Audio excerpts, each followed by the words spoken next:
شہر میں چینی کا بحران مزید طول پکڑ گیا۔ مختلف علاقوں میں واقع کریانہ شاپس پر چینی موجود ہی نہیں، دکانداروں نے اے گریڈ چینی رکھنا بھی چھوڑ دی ہے۔ نجی کمپنیز کی جانب سے مہنگا آٹا فروخت کرنے پر شہریوں کی جانب سے شکوے کیے جا رہے ہیں۔ 5 کلو پیکنگ والا آٹا 850 روپے تک فروخت ہو رہا ہے۔ سرکاری سپلائی آنے کے باوجود پرائیویٹ کمپنیز نے اپنے آٹے کی قیمتیں کم نہیں کی ہیں، تو شہر میں چینی کا بحران مزید طول پکڑ رہا ہے۔ مختلف علاقوں میں واقع کریانہ شاپس پر چینی موجود نہیں ہے، دکانداروں نے اے گریڈ چینی رکھنا چھوڑ دی۔ نجی کمپنیز کی جانب سے مہنگا آٹا فروخت کرنے پر شہریوں کے شکوے۔ 5 کلو پیکنگ والا آٹا 850 روپے تک فروخت کیا جا رہا ہے۔ سرکاری سپلائی آنے کے باوجود پرائیویٹ کمپنیز نے اپنے آٹے کی قیمتیں کم نہیں کی ہیں، تو شہر میں چینی کا بحران مزید طول پکڑ چکا ہے۔ مختلف علاقوں میں واقع کریانہ شاپس پر چینی موجود ہی نہیں ہے، دکانداروں نے اے گریڈ چینی رکھنا چھوڑ دی۔ نجی کمپنیوں کی جانب سے مہنگا آٹا فروخت کرنے پر شہریوں کی جانب سے شکوے کیے گئے۔ 5 کلو پیکنگ والا آٹا 850 روپے تک فروخت ہونے لگا۔ ڈینگی مچھر کے شہریوں پر وار جاری ہیں۔ مختلف علاقوں سے ڈینگی بخار کے 14 نئے مریض رپورٹ ہوئے۔ علامہ اقبال زون سے ڈینگی بخار کے 4 مریض رپورٹ ہوئے۔ داتا گنج بخش اور طلبگاہ نشتر زون سے ڈینگی بخار کے 3 مریض رپورٹ ہوئے ہیں۔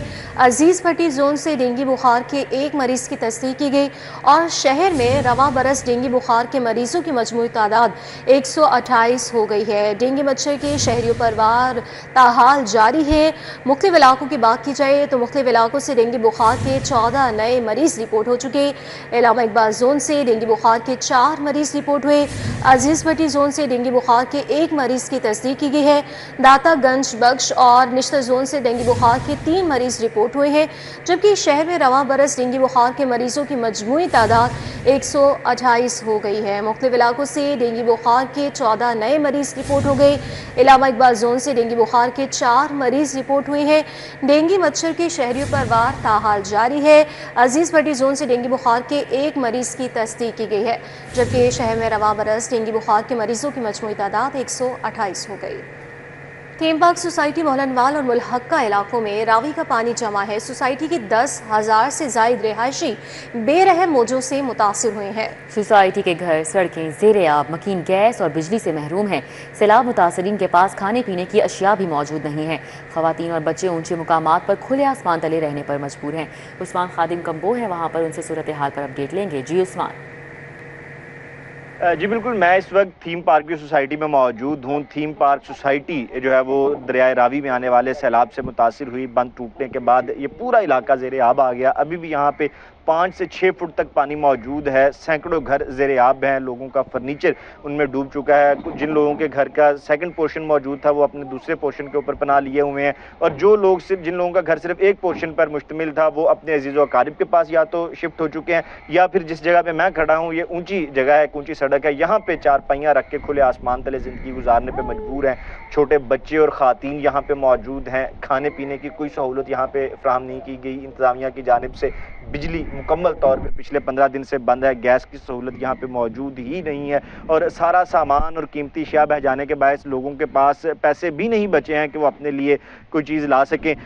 دور جا کے پیدل جا کے یہ لوگ کسی جگہ پہ جہاں لنگر تقسیم ہو رہا ہوتا ہے وہاں سے کھانا لاتے ہیں، اور ان کو شدید پریشانی کا سامنا کرنا پڑ رہا ہے۔ ابھی بھی سینکڑوں گھر جو ہیں وہ پانی میں ڈوبے ہوئے ہیں، بجلی کے پول تاریں پانی کے اندر ڈوبی ہوئی ہیں، اور یہ لوگ یہاں کے جو مکین ہیں 10,000 سے زائد وہ انتظار کر رہے ہیں کہ انتظامیہ کی جانب سے یہاں سے پانی نکالا جائے تاکہ وہ اپنی زندگی کی طرف واپس لوٹ سکیں۔ ٹھیک ہے، بہت شکریہ عثمان۔ پنجاب کابینہ نے ECE اور CLC منصوبہ منظور کیا ہے۔ 10 ڈویژنز میں Nawaz Sharif centre of excellence قائم ہوں گے۔ منصوبے پر 3 ارب روپے لاگت آئے گی۔ محکمہ اسکول ایجوکیشن کی جانب سے بتایا گیا مذکورہ اسکیم کو رواں مالی سال کے بجٹ میں شامل کیا جائے گا۔ مزید اسی پر تفصیلات حاصل کر لیں گے، علی رامی سے بتائیے گا۔ جی بالکل، یہ محکمہ اسکول ایجوکیشن کی طرف سے ایک پرپوزل جو ہے وہ کابینہ کے سامنے رکھا گیا تھا، اور اس پر چونکہ وزیر اعلیٰ پنجاب کی واضح ہدایات تھی کہ نواز شریف ایکسیلنس سینٹر جو ہے وہ پورے پنجاب کے اندر بنایا جائے۔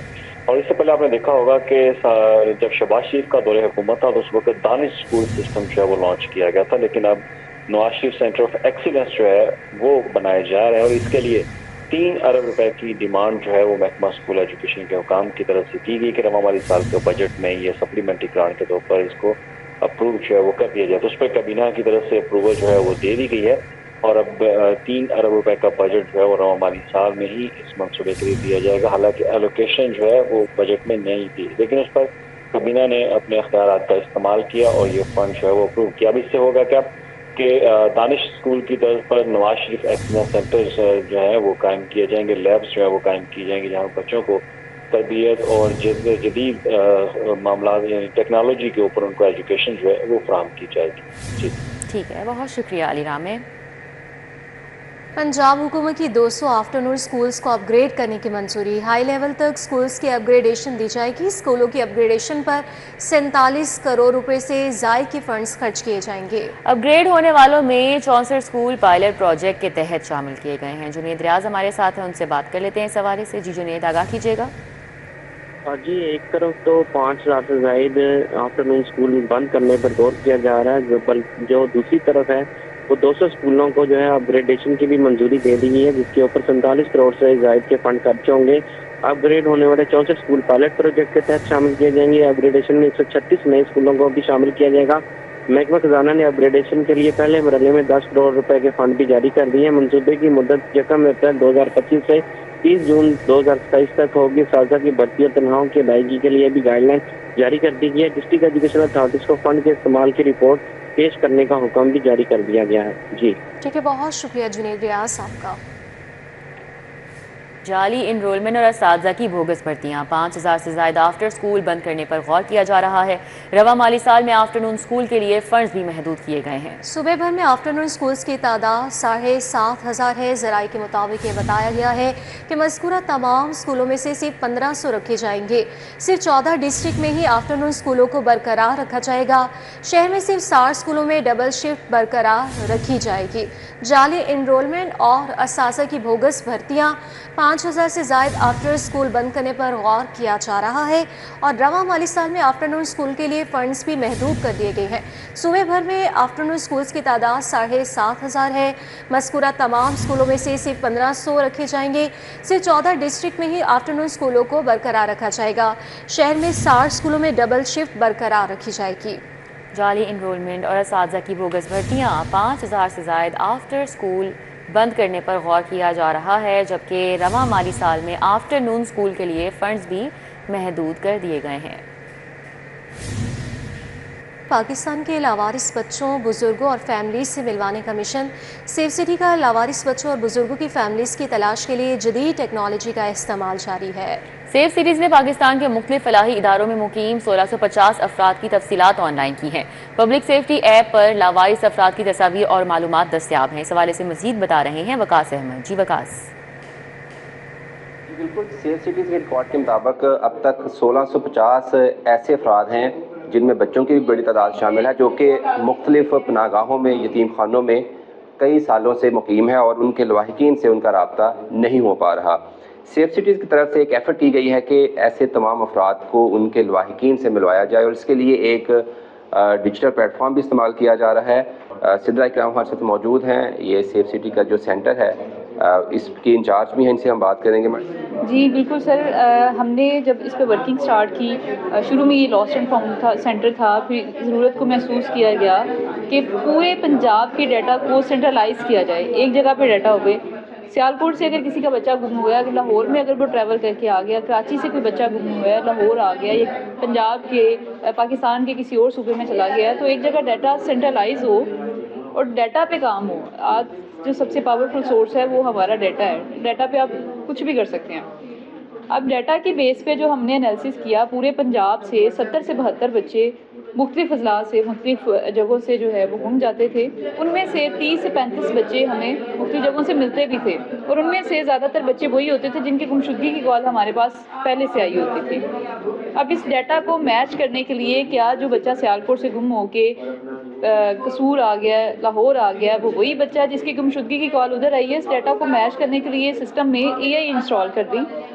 بچے کی جب ہمارے پاس کال آتی ہے گمشدگی کی، ہم کالر سے اس کی تصویر لیتے ہیں. جو بچہ گم جاتا ہے، نام کیا ہے، کپڑے کیسے پہنے ہوئے ہیں، جینڈر کیا ہے، کس عمر کا ہے، ایج گروپ کیا ہے، اس کی وہ سارا ڈیٹا اپنے سسٹم میں فیڈ کرتی ہے.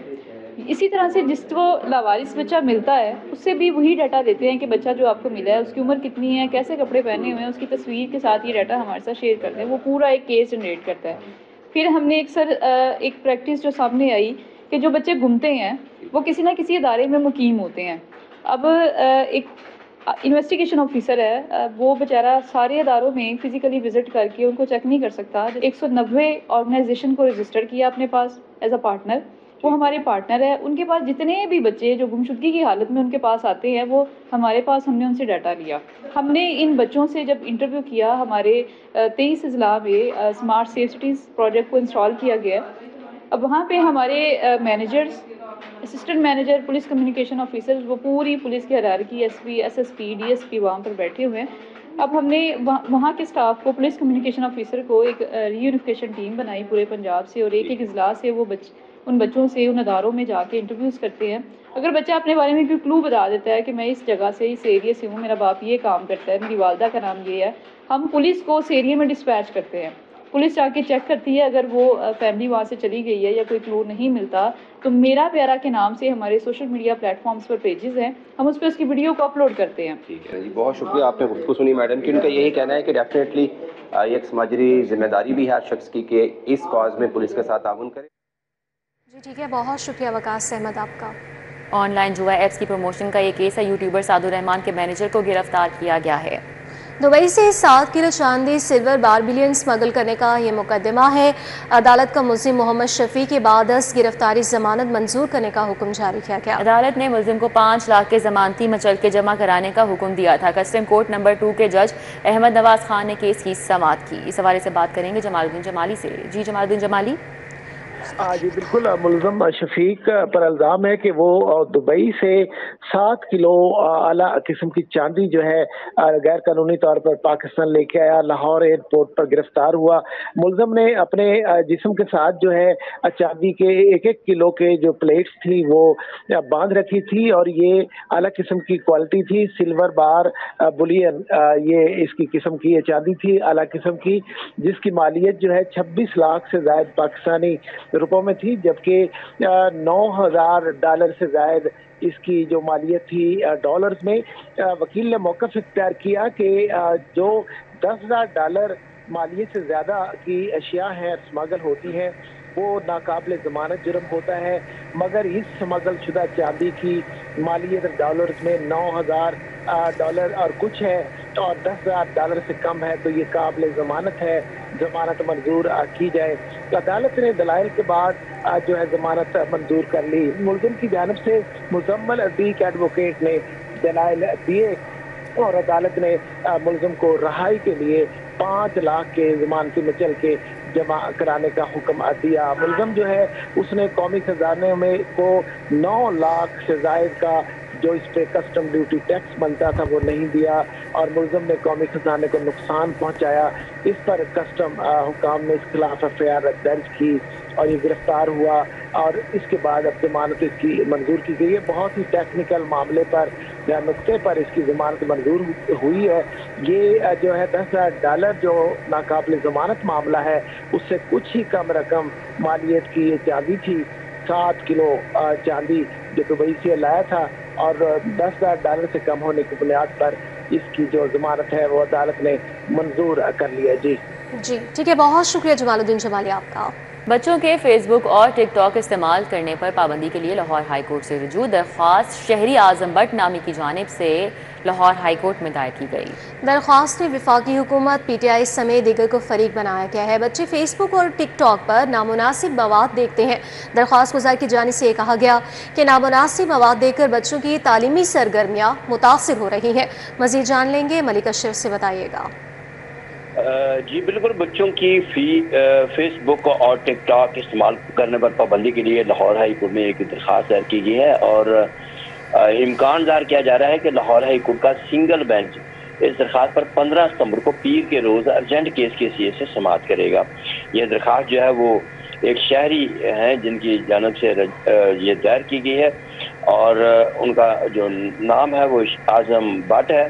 یہ پہلے بھی اس نوعیت کی درخواستیں دائر کرتے رہتے ہیں. مفاد عامہ کی جو متعلق جو درخواستیں ہوتی ہیں، یہ جو درخواست دائر کی گئی ہے اس میں وفاقی حکومت کو PTI سمیت دیگر کو فریق بنایا گیا ہے، اور اس میں موقف یہ اختیار کیا گیا ہے کہ بچے فیس بک اور ٹک ٹاک استعمال کرتے ہیں، اور اور نامناسب مواد دیکھتے ہیں جو کہ بچوں کے لیے مناسب نہیں ہے، اور ٹک ٹاک جیسی ایپس جو ہیں بچے غیر اخلاقی سرگرمیوں میں مبتلا ہو رہے ہیں۔ مزید اس میں یہ بھی کہا گیا ہے ترقی یافتہ ممالک میں کم عمر بچوں کے اس طرح کی جو ایپس ہیں ان کے استعمال پر پابندی عائد کی گئی ہے۔ تو یہ صدا کی گئی ہے کہ جو لاہور ہائی کورٹ ہے وہ کم عمر بچوں کے فیس بک اور ٹک ٹاک استعمال کرنے پر پابندی کا قانون سازی کرنے کا حکم دے۔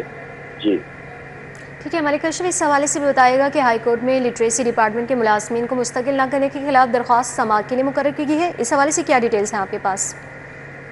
جی بالکل، یہ لاہور ہائی کورٹ میں لٹریسی ڈپارٹمنٹ کے ملازمین کو مستقل نہ کرنے کے متعلق درخواست جو ہے وہ 17 ستمبر کو سماعت کے لیے مقرر کی گئی ہے، اور جسٹس رحیل کامران شیخ محکمہ تعلیم کے ملازمین کی درخواست پہ سماعت کریں گے۔ یہ درخواست جو ہے وہ قمر شہزاد سمیت دیگر ملازمین کی جانب سے دائر کی گئی ہے، اور ان کا یہ موقف ہے کہ برسوں سے خدمات انجام دے رہے ہیں مگر مستقل نہیں کیا گیا۔ تو عدالت نے سیکٹری تعلیم، سیکٹری لٹریسی اور دیگر فریقین سے جواب طلب کر رکھا ہے۔ پنجاب حکومت کی جانب سے assistant advocate general Muhammad Usman Khan پیش ہوں گے، اور assistant advocate general Muhammad Usman Khan اس درخواست کی مخالفت کریں گے، اور ان کا موقف یہ ہے کہ یہ ملازمین جو ہیں یہ اس کیٹیگری میں نہیں آتے کہ ان کو مستقل کیا جائے۔ گزشتہ سماعت میں بھی انہوں نے اس درخواست کی مخالفت کی تھی، اور جو وکیل ہیں انہوں نے حکم امتناعی کی سزا کی تھی، لیکن عدالت نے حکم امتناعی جاری کرنے کی سزا مسترد کی تھی اور فریقین سے جواب طلب کیا تھا۔ اب اس اہم کیس کی سماعت 17 ستمبر کو لاہور ہائی کورٹ کے جسٹس رحیل کامران شیخ کریں گے۔ ٹھیک ہے، بہت شکریہ ملک اشرف۔